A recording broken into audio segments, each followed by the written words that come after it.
Hello, I'm Randy here, and if you watched the last video here on attempting to change the tires here on the John Deere 2510, we're working on the front tires here. By the way, got them both off.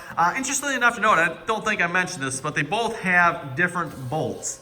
I think the head size on these were 3/4 on that side, and then this side, which was this one here, had 7/8. So yeah, just to mess with those here, they're different sizes, of course. But yeah, we managed to break the tire changer there last video. You know, one of these hazardous freight tire changers. Actually, that's not where I got it, but I believe they sell like the exact same one. Actually had pretty good luck with this. I've changed a lot of tires, though it's not necessarily designed to withstand tires like this. So worth noting, it's not, you know, like designed for that. But that doesn't mean I have it beefed up so it can hopefully handle that. And of course, yeah, you can watch last video. You'll see we broke this off here, the center post. And I'm going to replace that.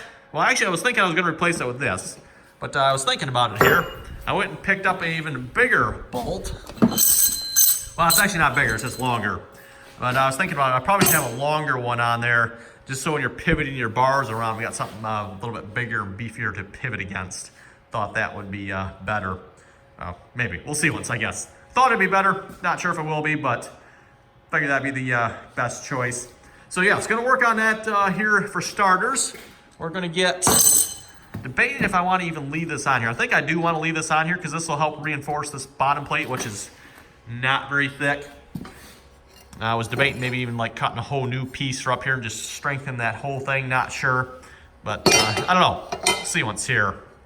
Kind of thinking about that yet. For sure, probably what I'm thinking, I'm going to grind this off, this bit here, flatten it out, weld said bolt to the middle there, and yeah, that should about do it, I think. Of course, one of the problems I'm having with this is this piece here. This is the center ring that holds the tire down. It's just not big enough for these tires, and I was looking in the hardware store if I could find something, you know, that would be bigger and better. I just didn't really see anything, so I don't know. Might have to see if we can invent something here that is bigger and beefier than that piece. I don't know. But we're going to work on this first, and then we'll maybe see if we can do something about that piece too.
look, everyone, and after taking a quick break for some dinner there, let the smoke dissipate in here. It was pretty smoky from welding. Let that clear, and then also let this cool down. Looks like we got a pretty good weld there. I don't think that is going anywhere quickly. Yeah, good luck, tire. You're not going to break that. Okay, you might break something else, but you're not going to break that. So anyway, got to get this bolted back down here again, and ready to give it a try, I guess. What I've got here is a couple different pipe fittings. My idea being here, kind of use these for spacers. So obviously to get up to the nut portion here, we're gonna need some sort of spacer. This one's probably too big, but you can always cut it down too, I guess. I don't know what size. That's probably like an 8-inch. Looks like I need like an in-between one. I forget if this was 4 or 5. Probably 5. And then I had a couple smaller ones here too. I think that's a 2 and a 3 and a 5. So yeah, it looks like I probably should have gotten a 6-inch, but oh well. I can always get one later, not that expensive. And figure out what size I need on there. Of course, the shorter ones here, I got the shorter ones because originally I was planning on going with the shorter bolt, but yeah, oh well. Had to figure that out. So yeah, let me get this bolted back down here. We'll get the tire mounted back up there. And yes, tire, prepare to meet your match.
Well, everyone, after putting up a valiant fight here, I finally had to succumb to overwhelming forces, and we relieved it of its tire here.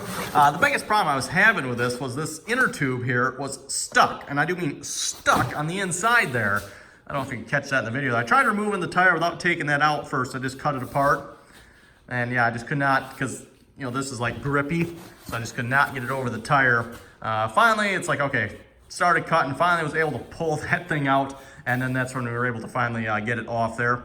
The last bit there actually wasn't that bad, came off decent enough. Just a matter of getting this inner tube out so it wasn't causing the grip. Now, just a suggestion here, by the way, for those of you ever have old inner tubes like this, these come in handy for all kinds of different odds and ends. So always hang on to those. But yeah, so what we're gonna do now is I'm gonna wire brush these rims up a little bit. I've got some fresh paint for them. I'm not sure if I'm gonna do a whole lot with the inside here. I might throw a little bit of paint on here. Interesting enough, this has like some green paint on it too. I don't know what's up with that. But yeah, got fresh paint. Gonna put some fresh paint on those. Like I said, I might throw some on the inside too. I don't know, maybe I'll just throw some like black or something on the inside.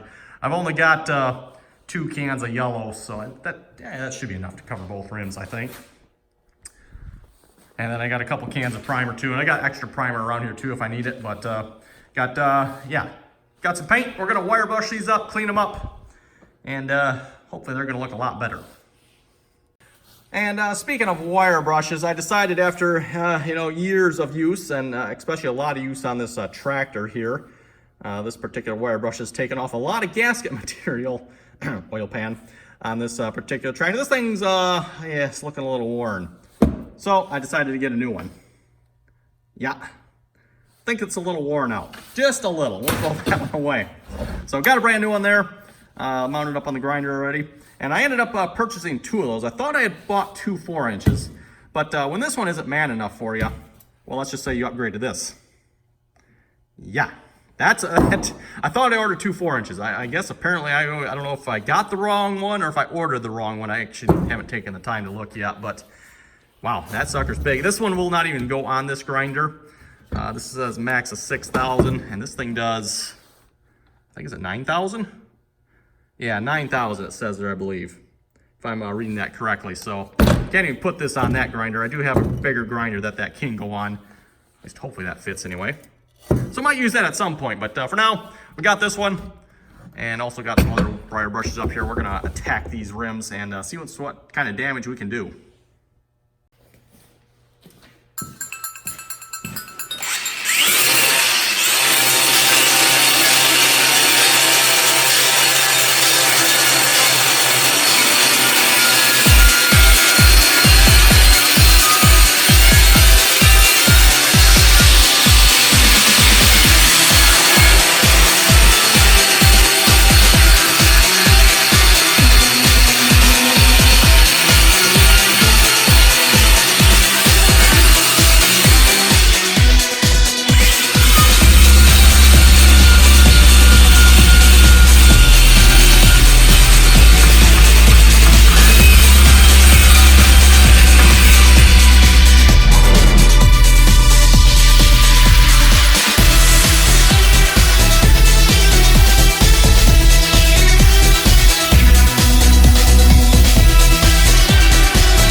Okay, well, everyone, I think that's going to do it for this video. Got one more rim to do yet. Yeah, it's around here somewhere. Oh, there it is. Yeah, hiding over there. I got one more rim to do yet. This one actually turned out pretty good, I think. Even, just wire brushing, I think it looks a whole lot better. So yeah, we're gonna hit it with some paint here. I got as much rust off as I could. Kind of hard getting down in here. I'm not really sure what to do about that. Maybe I'll take like a pick or something, just get it the best I can. And this side too. I think it kind of looks like rust on the camera, but when you look at it, I don't know that's actually rust. I think it's just discoloration in the paint and paint chips there, kind of like you see here. So it actually doesn't look too bad, I don't think. So yeah, well, I'll clean those up, and like I said, next video, hopefully we'll start painting them. And also, I'm gonna go find my respirator up there, and I'm gonna put that on for the second one here, because wow, I did not realize it was gonna get that messy. Ooh-wee. I do have the filter running there, but you can even tell that filter turned a little darkish. So yeah, definitely gonna put my mask on and do the next one here. And like I said, we're gonna wrap it up. So anyway, yeah, if you folks have any comments or questions, be sure to leave them below. And as always, thanks for watching, and until next time.